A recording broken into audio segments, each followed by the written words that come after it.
I very often watch a lot of young people sort of meander around without any idea about why they're doing what they're doing. I mean, to want and to be ambitious and to want to be successful is not enough. That's just desire. To know what you want, to understand why you're doing it, to dedicate every breath in your body to achieve. If you feel you have something to give, if you feel that your particular talent is worth developing, is worth caring for, then there's nothing you can't achieve. Do something you're very passionate about.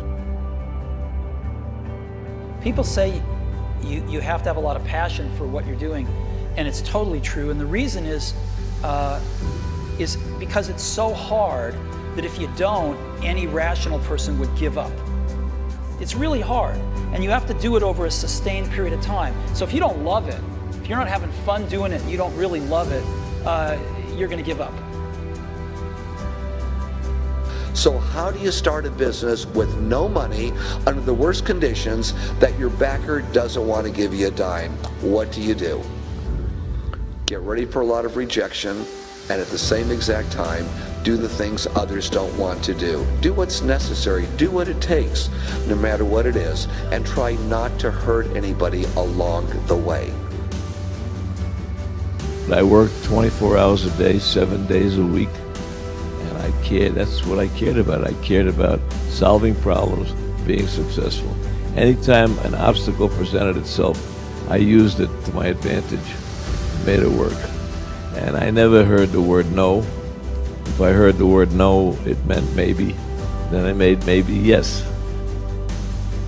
Take what you've got. Your assets are your energy. Your assets are your willingness to just not be told no. The harder it is, the tougher it is, the bigger the challenge to get in, the bigger the opportunity behind. The opportunities behind are endless. I really, really believe in getting rich. I believe in people creating wealth for themselves. Develop the habits. You've got the brain power, you've got the energy, but develop the habits of success. If you know exactly what you want to be, you need to spend as much time with people that are actually that already. We become our standards in many ways. If you are surrounded by B players or average performers, and that is your standard, then your mindset will operate at the standard that is offered to you by the people around you. I mean, we do become our social orbit. Don't allow anyone, friend, family, acquaintance, teachers, whoever it is, don't allow anyone to tell you that what you are dreaming for yourself and your family is not possible. It is possible. Don't be one of those people 20 years from now are going to be walking around in a 9-to-5 job, miserable and angry and bitter. What fear is stopping you in your tracks and burning the soles of your feet? What if conquering that fear, whatever it is, that keeps you from being what the Creator intended for you? What if you could unleash everything great in your life? Would you do it? Would you say yes to that? You will receive from the world who you become. But the doorway to success, I suggest to you, swings inward, not outward. And the best way to have a game-changing life, and the best way to have a world-class lifestyle, and the best way to change the world is to change yourself. I mean, we get from life who we become. To have the results of a game changer, you need to start thinking and behaving like a game changer.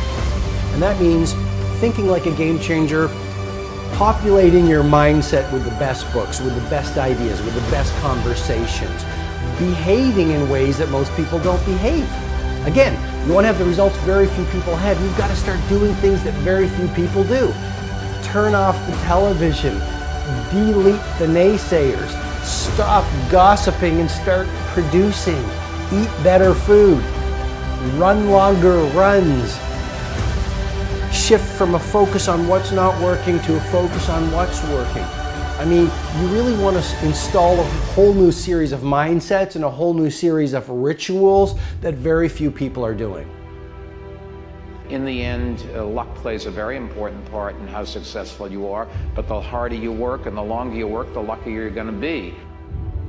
I've always thought that each person invented himself for whatever reasons, through whatever circumstance, through whatever he has gone through, that we are each a figment of our own imagination.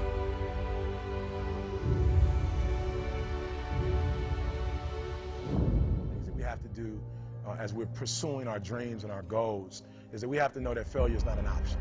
You know, and you got to hear this one. This one is important because you've got to tell yourself, despite again the circumstances, the situations, you have to tell yourself that, listen to me, I'm not going anywhere until I get the goal.